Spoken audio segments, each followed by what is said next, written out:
Greetings all, I am Sir William. I'm Professor Petrichor. And Margaret the peasant here. We are going to read to you and teach you a little bit about the Knights Templar, so please follow along as we read. Professor Petrichor, please begin. Let's start. Who were the Knights Templar? Well, after Christian armies captured Jerusalem from Muslim control in 1099 during the Crusades, groups of pilgrims from across Western Europe started visiting the Holy Land. Many of them, however, were robbed and killed as they crossed through Muslim-controlled territories during their journey.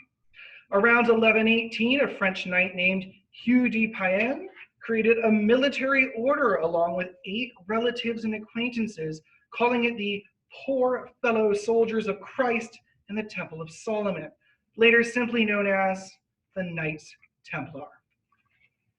The Pope's Endorsement. Initially, the Knights Templar faced criticism from some religious leaders, but in 1129, the group received the formal endorsement of the Catholic Church. In 1139, Pope Innocent II issued a papal bull, which is like a church law, that allowed the Knights Templar special rights. Among them, the Templars were exempt from paying taxes, permitted to build their own oratories, and were held to no one's authority except the Pope's. All right, the Knights Templars at work. The Knights Templar set up a prosperous network of banks and gained enormous financial influence.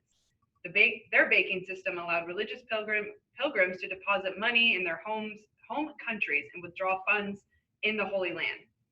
The order became known as the Austray Code, which means noble, a noble code, conduct and signature style of dress, which featured a white hat emblazoned with a simple red cross, as seen here. Members swore an oath of poverty, chastity, and obedience. They weren't allowed to drink, gamble, or swear. Prayer was essential to their daily life, and the Templars expressed particular adoration for the Virgin Mary. Expanded duties of the Knights. Though its original purpose was to protect pilgrims from danger, the Knights Templar progressively expanded its duties.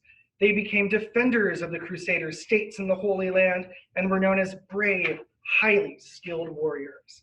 The group developed a reputation as fierce fighters during the Crusades, driven by religious fervor and forbidden from retreating unless significantly outnumbered.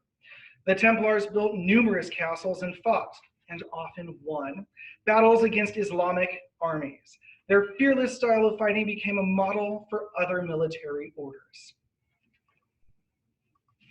In the late 12th century, Muslim armies retook Jerusalem and turned the tide of the Crusades, forcing the Knights Templar to relocate several times.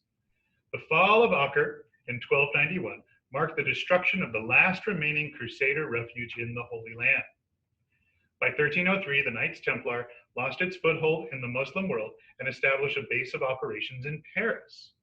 There, Philip IV of France resolved to bring down the order, perhaps because the Templars had denied the indebted ruler additional loans. Arrests and executions.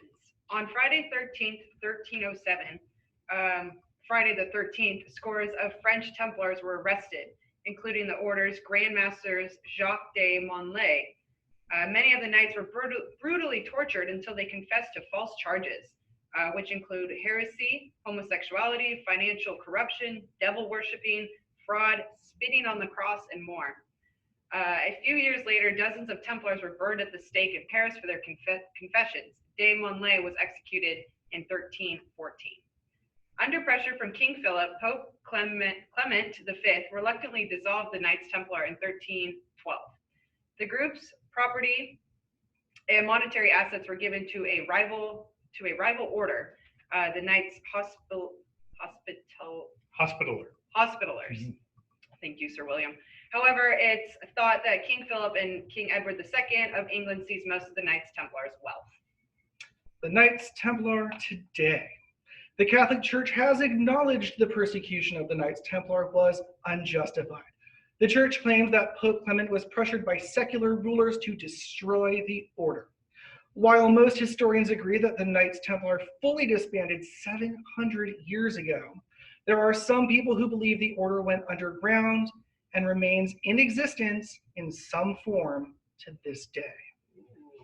So Margaret, Petrichor, Yeah. what have we learned about the Knights Templar today? It's a lot of secrecy I'm hearing in there, and a lot of persecution, it sounds like.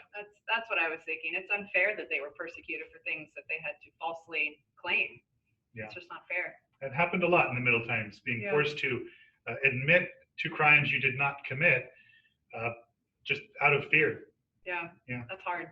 It is. And thanks to Margaret, we now know one of the origins of the Friday the 13th legend. And if you missed it, go back and check one of the sections Margaret read, because it is one of the most common beliefs of where Friday the 13th comes from. Well, I appreciate you both helping me teach the history of the Knights Templar today. Yes, thank you, Sir Happy William. to teach. Absolutely. Goodbye, all. Goodbye.